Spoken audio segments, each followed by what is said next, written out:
जो हमारे young protesters हैं अलग अलग स्टेट से, उनसे मेरी अभी मीटिंग हुई थी, डिस्कशन हुआ था, फ्रैंक डिस्कशन। सबसे पहले मैं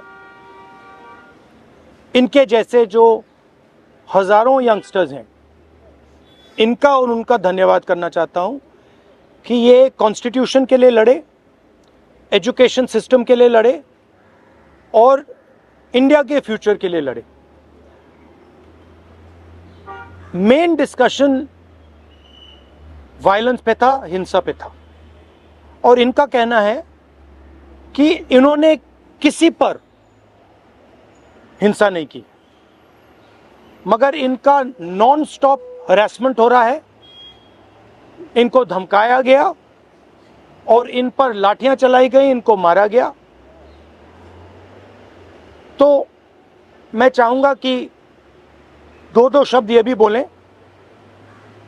बहुत अच्छा लगा क्योंकि मेन बात इन्होंने बोली कि देखिए, जब अन्याय होता है, चाहे किसी और पे भी अन्याय होता है, एज ए सिटीजन हमारी जिम्मेदारी है कि उस व्यक्ति को हम प्रोटेक्ट करें, उसकी रक्षा करें। और ये मुझे कॉन्स्टिट्यूशनल वैल्यू लगती है, नेशनलिस्ट वैल्यू लगती है। I am very proud of all of you.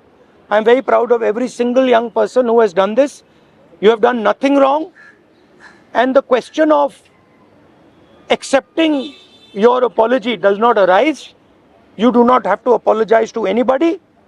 You have not done anything wrong. I'd like to say 2 words in English.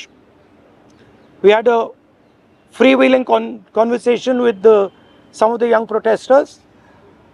They mentioned to me how they were assaulted, beaten, threatened. I'm very proud of them. I'm very proud of what they have done, what thousands of young Indians like them have done. They have defended the Constitution. They have protected the idea of India. They have protected India's future. Complaining about the education system, which is a flawed system, a collapsing system, a useless system, is not a crime. If anything, the system needs to be changed. It needs to be corrected. And that is all they were asking for.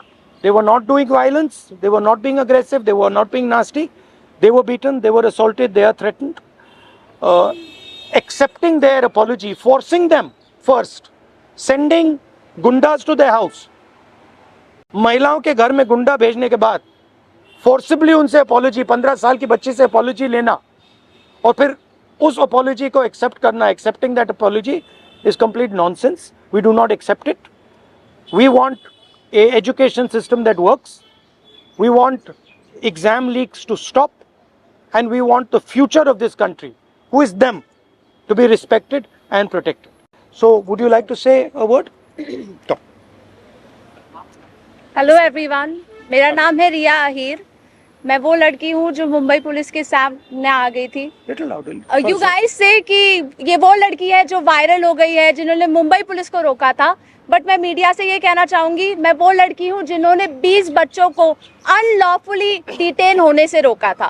Please change your narrative, change your perspective. पर जो भी मैंने किया उसकी वजह से मुझे बहुत हरास किया जा रहा है.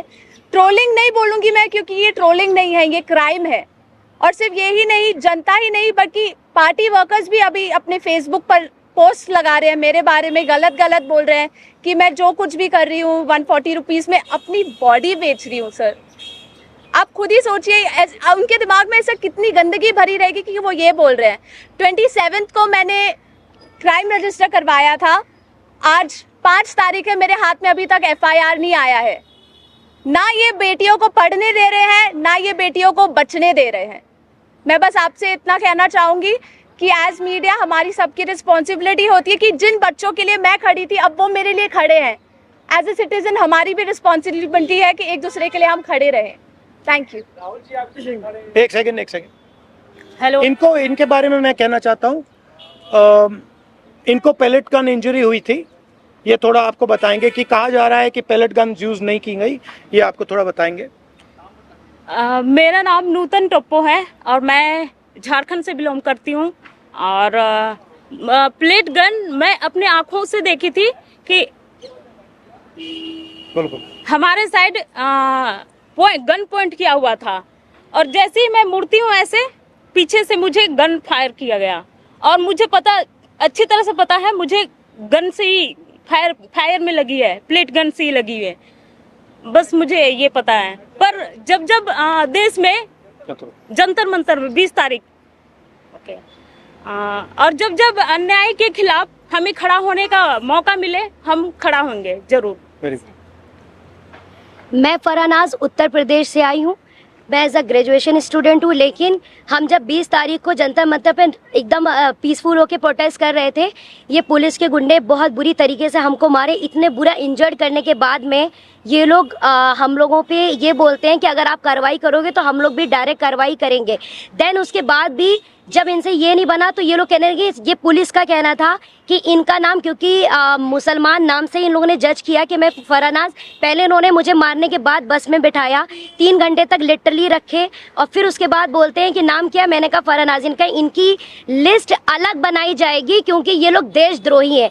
तो सर अगर हम लोग शांति से प्रोटेस्ट कर रहे हैं, क्या हम देशद्रोही हैं? क्योंकि हम लोग नॉर्मल लगा रहे थे वंदे भारत और भारत माता की जय, उसके बावजूद भी हम लोग को मारने के बाद देशद्रोही बोलते। तो ये इन्होंने हमारे साथ किया। उसके साथ साथ सोशल मीडिया पे लगातार आ रहा है कि अरे ये लोग सिर्फ देशद्रोही पना करने गए थे। तो मेरा यही कहना है कि अगर आप लोग इस तरीके से करते रहोगे, लेकिन हम लोग बाज नहीं आएंगे। हम हक के लिए, अपने देश के लिए हमेशा खड़े रहेंगे। जय हिंद, जय भारत। मेरा नाम भरत बानाइत है। मैं नागपुर से आया था जो जंतर मंतर के लिए प्रोटेस्ट किया था।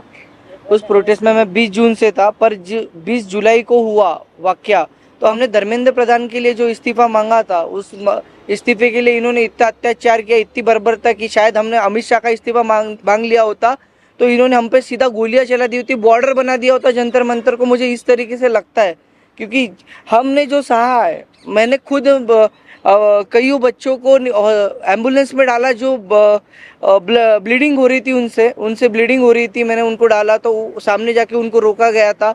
उनको रोकने के बाद उनको फिर जिनके सर पे लगी थी उनके पैर तोड़े गए और जिनके पैर टूटे थे उनके सर फोड़े गए, हाथ तोड़े गए।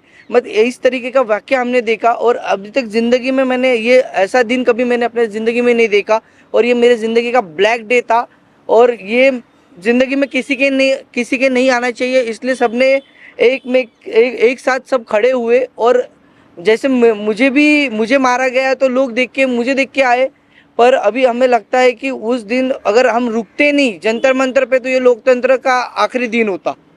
यही मैं कहना चाहता हूँ। धन्यवाद।